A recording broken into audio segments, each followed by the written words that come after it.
Hello नमस्कार दोस्तों, स्वागत है आप सभी का easy civil engineering YouTube channel में। तो दोस्तों, हमने पिछले लेक्चर्स में कई सारे फंडामेंटल प्रॉपर्टीज ऑफ सॉइल देखी थी और इंडेक्स प्रॉपर्टीज ऑफ सॉइल देखी थी।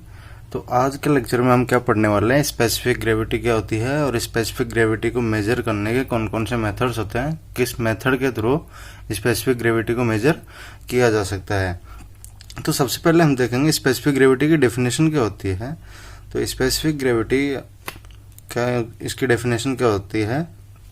Specific gravity can be defined as the unit weight of what, unit weight या फिर density of solids to the density of standard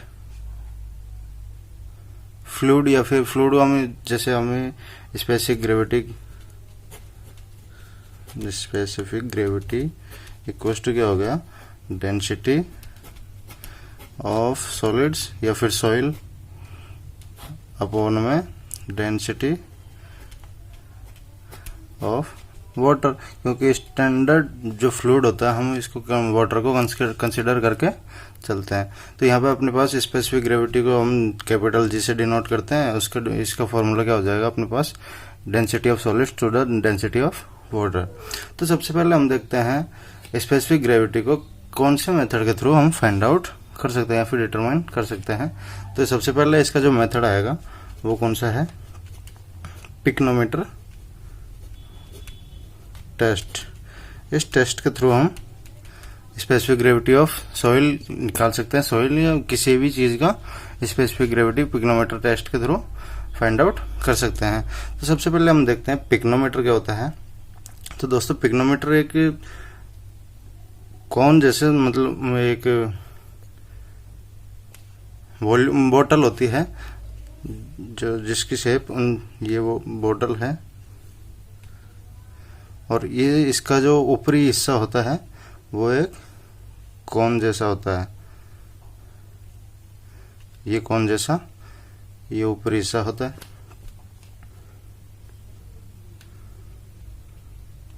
ये इसका टोटल वॉल्यूम कितना होता है, 500 ml। तो हमेशा यही कि 500 ml की कौन बोतल होती है, बोतल ग्लास की बोतल होती है 500 ml की, इसका हमेशा वॉल्यूम कांस्टेंट रहता है 500 ml। और इसमें ये जो होल होता है ये 6 mm डाया का होल होता है, 6 mm डाया। तो सबसे पहले हम देखते हैं पिक्नोमीटर टेस्ट जो होता है हमेशा 27 स्टैंडर्ड टेम्परेचर पे ये जो पिक्नोमीटर टेस्ट कंडक्ट करवाते हैं, स्टैंडर्ड टेम्परेचर क्या होता है 27 डिग्री सेंटीग्रेड। और हमेशा इस बोतल का वॉल्यूम कितना होगा, वॉल्यूम ऑफ बोतल कितना होगा 500 ml। और dia of hole at top कितना होगा 6 mm, ये आ गया। और इसका ये जो कैप, यहाँ पे जो कैप लगी होती है वो कैप का कौन सी कैप होती है, ब्रास कैप। ठीक है दोस्तों, तो सबसे पहले हम क्या करते हैं, चार स्टेजेस में इसका सॉल्यूशन होता है।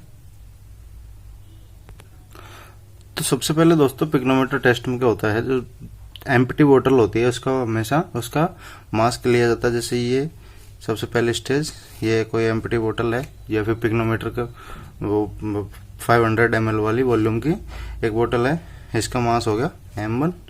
और इसके बाद में वो उसी बोतल में अगर ये वो बोतल है और इसमें यहाँ पे सॉलिड्स फिलअप है और ये यहाँ से एयर फिलअप है, जो कि एयर का हम मास 0 लेके चलते हैं, ये सॉलिड्स हो गया। ठीक है, तो इसका वेट हम m2 कंसिडर कर चलते हैं। फिर नेक्स्ट हम जाते हैं नेक्स्ट स्टेज में m3, इसको हम m3 कंसिडर करके चलेंगे, जिसमें हम ये सॉलिड्स हो जाएंगे और ये वाटर कंसिडर करके चलते हैं, सॉलिड्स एंड वाटर। तो ये m3 हो जाएगा, जिसमें weight mass of solids plus mass of water हो जाएगा, वेट ऑफ वाटर हो जाएगा। इसके बाद में जो नेक्स्ट फोर्थ हम कंसिडर करेंगे, ये फोर्थ, तो इसमें ओनली वाटर का वॉल्यूम लेंगे। तो सबसे पहले अपने पास कौन सा हो जाएगा, m1 equals to mass of empty pycnometer. ठीक है दोस्तों, m2 क्या आ जाएगा, mass of solids plus mass of pycnometer. फिर m3 क्या हो जाएगा, mass of solids plus mass of water. फिर m4 mass of water plus mass of pycnometer. इसमें मास ऑफ पिक्नोमीटर भी होगा। ठीक है दोस्तों, अपने पास ये चारों हम कंसिडर करके चलते हैं, जिसमें पहला तो एम्प्टी पिक्नोमीटर लेंगे, दूसरा जो होगा उसमें सॉलिड्स का वॉल्यूम भी लेंगे, सॉलिड्स भी कंसिडर करके चलेंगे। थर्ड वाले में मास ऑफ सॉलिड्स में आएगा, मास ऑफ वाटर भी आएगा और मास ऑफ पिक्नोमीटर भी आ जाएगा। और फोर्थ में मास ऑफ वाटर होगा और मास ऑफ पिक्नोमीटर होगा। तो इसके बाद में हमारे पास जो स्पेसिफिक ग्रेविटी का जो फॉर्मूला निकल के आता है उसको क्या बोल देंगे हम, md अपॉन में md plus m4 minus m3। तो यहाँ पे सबसे पहला क्वेश्चन तो यही राइज होगा कि यहाँ md क्या है, तो md को हम क्या लिख सकते हैं, m2 माइनस m1। इसका मतलब ये क्या है, मास of solids. Mass of solids से तो बचेगा क्योंकि m2 माइनस m1 हो गया, m2 माइनस m1 करेंगे तो मास ऑफ पिक्नोमीटर तो कैंसिल हो जाएगा, बचेगा क्या, मास ऑफ सॉलिड्स बचेगा। तो ये मास ऑफ सॉलिड्स है, मास ऑफ सॉलिड्स है, और m4 माइनस m3 कर देंगे तो मास ऑफ यहाँ पे भी मास ऑफ सॉलिड्स बच जाएगा, क्योंकि वाटर और पिक्नोमीटर का जो मास है वो कैंसिल आउट हो जाएगा, माइनस करेंगे। तो ये तो अपने पास स्पेसिफिक ग्रेविटी का फॉर्मूला हो गया। इसी प्रोसेस में, इसी टेस्ट के थ्रू हम दोस्तों वाटर कंटेंट भी निकाल सकते हैं। Water content by pycnometer test. तो पिक्नोमीटर टेस्ट में वाटर कंटेंट निकालने के लिए जो फॉर्मूला अपने पास आता है वो क्या होता है, W equals to m2 minus m1 upon m3 minus m4 into g minus 1 upon g minus 1। ये अपने पास वाटर कंटेंट निकालने का फॉर्मूला था बाय द पिक्नोमीटर टेस्ट। यहाँ पे हम m2 भी मालूम है, m1 भी पता है, m3 भी मालूम होता है, m4 भी मालूम होता है, और g का है हमारे पास specific gravity of solids.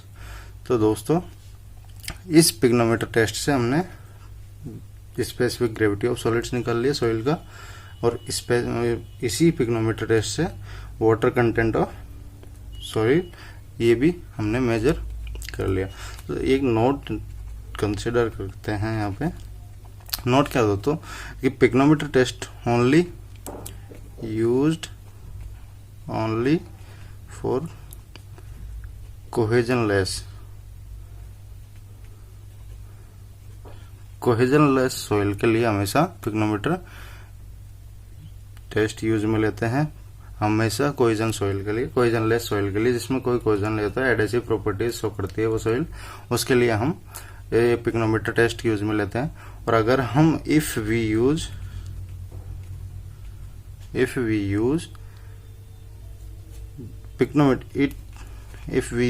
It for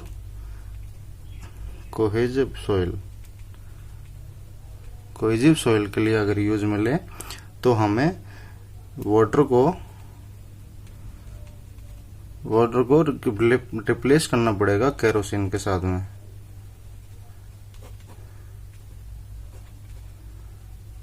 हमें वाटर की जगह केरोसिन यूज में लेना पड़ेगा ताकि उससे कोहेजनलेस सॉइल बन जाए, केरोसिन यूज करते ही वो कोहेजनलेस सॉइल बन जाए।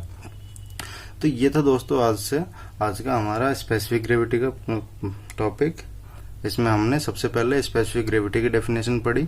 स्पेसिफिक ग्रेविटी की डेफिनेशन, इसको कैपिटल जी से डिनोट किया जाता है और इसको क्या बोलते हैं हम, density of solids upon density of water, या फिर unit weight of solid upon unit weight of water.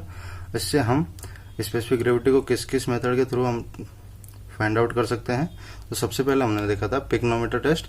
उसमें एक बोतल होती है, 500 ml की बोतल है, जिसमें ब्रास कैप लगी हुई है और इसका 500 ml का वॉल्यूम होता है।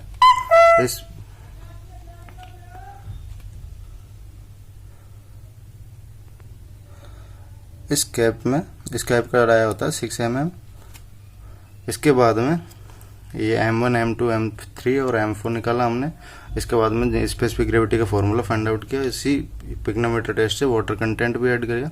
वाटर कंटेंट वो कैसे फाइंड आउट करते हैं वो भी हमने आज यहाँ पे देखा।